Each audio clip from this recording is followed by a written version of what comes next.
Hello बच्चों, आज हम विज्ञान अध्याय 4 उसके जो अभ्यास के जो बचे हुए क्वेश्चंस हैं उन्हें हम हल करेंगे। तो आप अपनी बुक्स निकाल लीजिए और हम शुरू करेंगे क्वेश्चन नंबर 9 से। तो इस अध्याय पर मैंने 2 वीडियो पहले ही बनाई थी। उसमें क्वेश्चन नंबर 1 to 8 मैंने आपको हल करके बताए थे, उनका उत्तर बताया था। वो आप वीडियो नहीं देखी है तो उन्हें आप अवश्य देखो।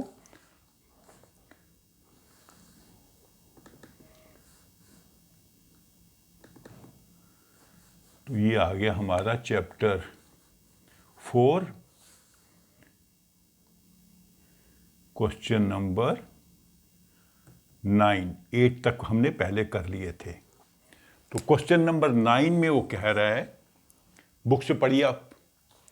हरी पत्तियों के ढेर को जलाना कठिन होता है, सूखी पत्तियां आग में आसानी से जल जाती हैं। तो पहले मैं आपको समझा देता हूं। कोई चीज तब जलती है जब उसका ताप ज्वलन ताप के ऊपर हो जाता है। हर चीज का ज्वलन ताप अलग होता है। सूखी पत्तियों का ज्वलन ताप कम होता है क्योंकि सूखी पत्तियों में पानी नहीं होता। हरी पत्तियों के अंदर पानी की मात्रा अधिक होती है, इसलिए उसका ज्वलन ताप अधिक होता है। जब हम हरी पत्तियों को गर्म करते हैं जलाने के लिए, तो वो जो ऊष्मा उसमें जाती है पत्तियों में, उस ऊष्मा से पानी जो होता है पत्तियों के अंदर वो वाष्प बन जाता है, वेपर्स बन जाते हैं और धीरे धीरे पत्तियों से बाहर निकलता है। मतलब पत्तियों में पानी की मात्रा कम होती है। जब पानी पूरी तरह सूख जाएगा, वाष्प बन जाएगा, तो उनका जो ज्वलन ताप है कम हो जाएगा, सूखी पत्तियों जैसा हो जाएगा, फिर वो जलेंगी। तो हरी पत्तियां जल्दी से क्यों नहीं जलती? क्योंकि उनके अंदर पानी होता है। जब हम उन्हें गर्म करते हैं तो वो जो ऊष्मा है पत्तियों के अंदर के पानी को वाष्प बनाती हैं और वो जल्दी से जलती नहीं है। जब पानी पूरी तरह सूख जाएगा वाष्प बनकर, तभी वो पत्तियां जलेंगी। इसका ये उत्तर है। समझ आया आपको कि जब हम पत्तियों को गर्म करते हैं तो वो जो ऊष्मा है वो पानी, पत्तियों के अंदर जो पानी है उसको वाष्प बनाती हैं, वेपर बना देती हैं।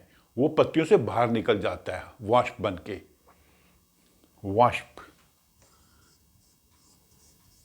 हिंदी में इसको वेपर कहते हैं, वाटर वेपर।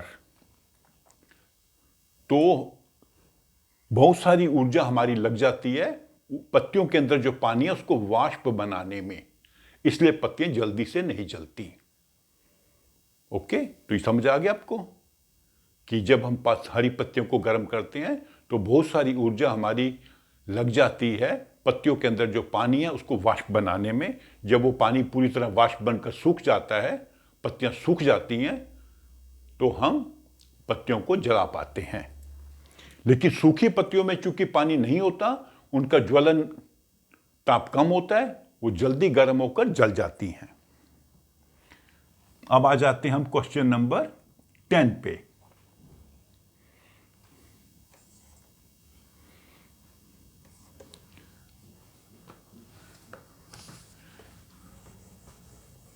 क्वेश्चन नंबर 10 में क्या कह रहा है, आपसे पूछ रहा है कि जब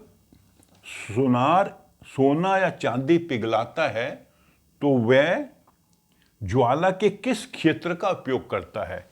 हमने जब कैंडल का ज्वाला के बारे में पढ़ा था, तो ये कैंडल है, तो इसका जो सबसे ऊपरी भाग है जो जिसमें कोई प्रकाश नहीं होता, वो सबसे गर्म होता है।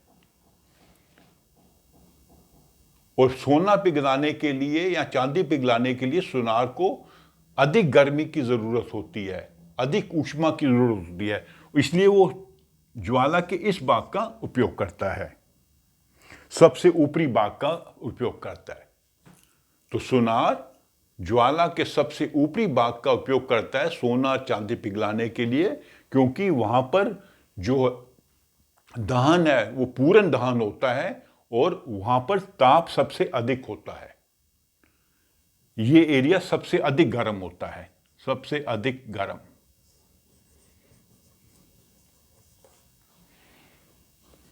इस भाग से वो पाइप, उनके पास ऐसी पाइप होती है, पाइप से वो ब्लो करते हैं यहाँ से, और फ्लेम जो है फिर यहाँ पे जो सोना रखा हुआ है उन्होंने किसी चीज में, वो गर्म होता है। ठीक है,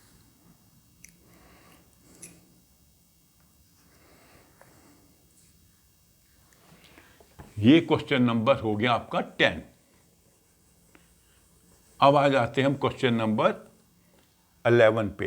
एक प्रयोग में 4.5 केजी ईंधन का पूर्णतः दहन किया गया, उसमें उत्पन्न ऊष्मा का माप था 1,80,000 किलो जूल्स। ऊष्मीय मान बताइए। ऊष्मीय मान मैंने आपको समझाया था कि वीडियो में कैसे होता है, kilo joules per kilogram, Hindi में लिखेंगे किलो जूल प्रति किलोग्राम।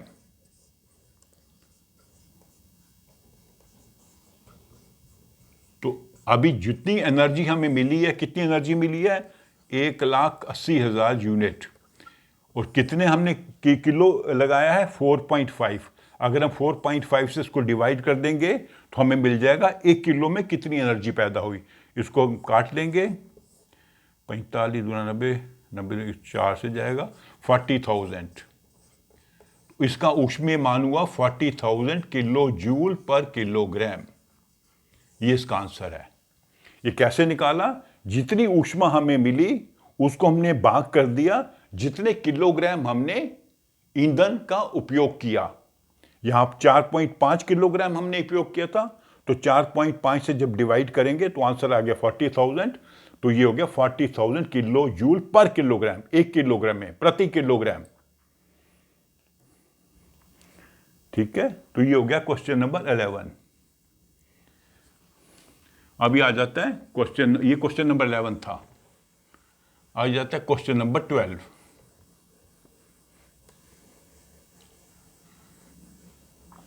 जंग लगने के प्रक्रम को दहन कहा जा सकता है। जंग लगना, जंग कैसे लगता है, लोहे को लगता है। कैसे लगता है, जब लोहे, पानी, हवा, तो एक केमिकल रिएक्शन होता है, ऑक्सीडेशन रिएक्शन। तो ऑक्सीडेशन रिएक्शन में एक लाल कलर का केमिकल बनता है, लाल रंग का केमिकल बनता है जिसे कहते हैं आयरन ऑक्साइड। और इस केमिकल रिएक्शन में इस रासायनिक, इसका क्या वर्ड होता है, रासायनिक प्रक्रम। केमिकल रिएक्शन का मतलब होता है रासायनिक प्रक्रम। रासायनिक प्रक्रम, इस प्रक्रम में एक तो जो नया एक पदार्थ बनता है जो लाल रंग का होता है जिसे कहते हैं आयरन ऑक्साइड, और कुछ थोड़ी सी ऊष्मा भी निकलती है, लेकिन बहुत कम और बहुत धीरे धीरे निकलती है, कोई प्रकाश नहीं होता। ठीक है, तो ये हो गया जंग लगना। और दहन क्या होता है, कंबस्चन। दहन भी एक रासायनिक प्रक्रम है, लेकिन इसमें बहुत अधिक मात्रा में ऊष्मा निकलती है और प्रकाश भी निकलता है। और कोई चीज कब जलती है, हमने पहले क्वेश्चन में पढ़ा था, जब वह ज्वलनशील हो, जैसे लकड़ी, कागज, तेल, गैस। ज्वलनशील चीज जलेगी, हवा वहां होनी चाहिए, हवा की प्रेजेंस होनी चाहिए, और उस ज्वलनशील पदार्थ का जो टेम्परेचर है ज्वलन ताप से ऊपर होना चाहिए।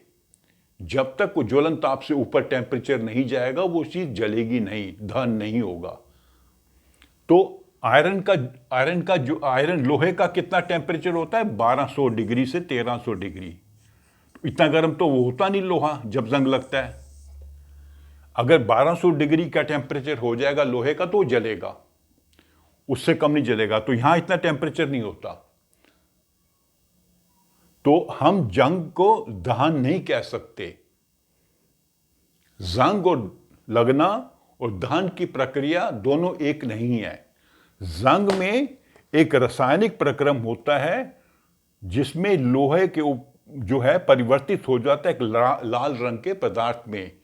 ये बहुत धीमा प्रोसेस है, बहुत धीमा प्रक्रम है, और इसमें जो ऊष्मा उत्पन्न होती है बहुत थोड़ी होती है, बहुत कम होती है।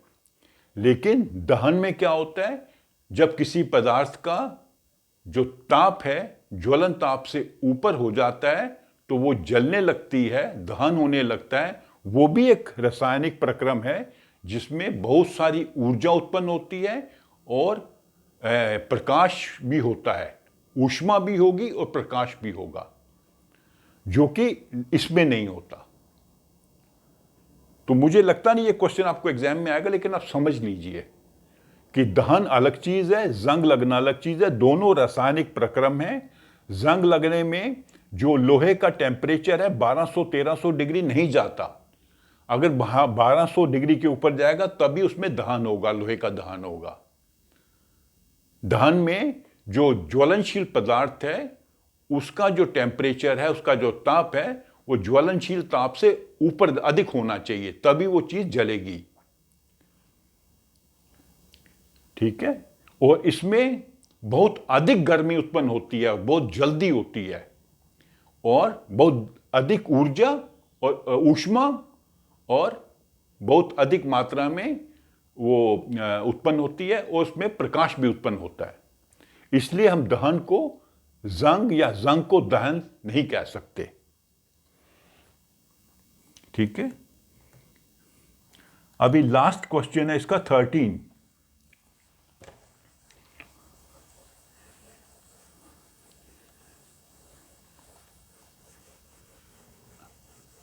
अगर किसी को कोई क्वेश्चन अच्छे से समझ नहीं आ रहा तो आप मेरे कमेंट बॉक्स में लिखना, मैं वो प्रश्न दोबारा आपको समझाऊंगा। तो प्रश्न 13 इसका लास्ट प्रश्न है।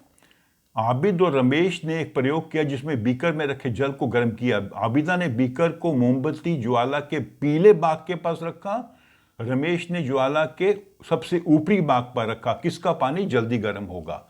तो ये मोमबत्ती है,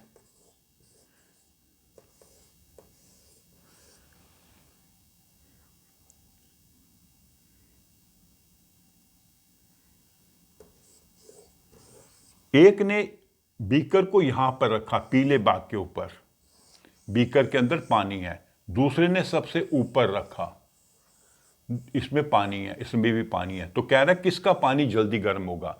तो मैंने आपको बताया था एक प्रश्न के उत्तर में कि सबसे ऊपरी बाग सबसे गर्म होता है, ये उससे कम गर्म, ये सबसे कम गर्म। तो अगर हम अपने बीकर को यहां रखेंगे तो बीकर जल्दी गर्म होगा, और बीकर में रखे पानी भी जल्दी गर्म होगा। यहां पर ताप कम है, ये एरिया अधिक गर्म नहीं है, इससे कम गर्म है। तो यहां जो है बीकर धीरे धीरे गर्म होगा, उसका पानी भी धीरे धीरे गर्म होगा। तो ये वाला जो है रमेश ने, चूंकि रमेश ने इसको उस बाग पर रखा है जो सबसे गर्म है, इसलिए इसमें रखा पानी जल्दी गर्म होगा। अभी हमने सुनार का भी देखा था ना, सुनार भी लौ के इस बाग को, ज्वाला के इस बाग का उपयोग करता है जो सबसे गर्म होती है। तो सबसे अधिक गर्म है, इसलिए इसके उपयोग से हम लोहे को, सोने या चांदी को पिघला सकते हैं, और इसके ऊपर रखा बीकर में पानी भी जल्दी गर्म होगा। इसका देर से गर्म होगा क्योंकि ये बाग में कम ताप होता है। अभी देखिए ना, ये पिक्चर बनाई थी इसमें आपके बुक में, ये अगर आप देखेंगे जो चित्र है 14.3 है मेरे ख्याल।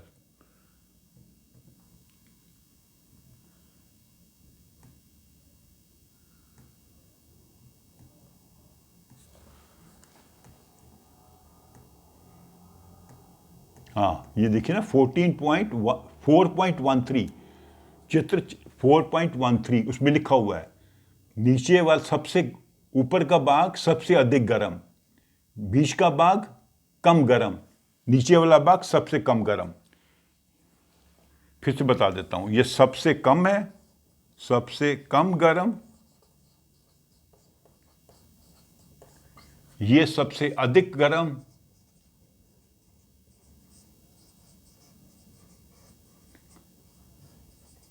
और ये कम गर्म।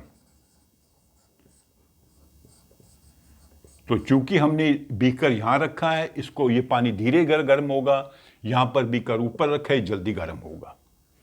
ठीक है, तो कोई भी प्रश्न में आपको डाउट हो तो आप मेरे को लिखिए, मैं आपको दोबारा समझाऊंगा। तो मेरे इस वीडियो को लाइक करो, अपने फ्रेंड्स के साथ शेयर करो, और मेरे चैनल को सब्सक्राइब भी करो। Thank you.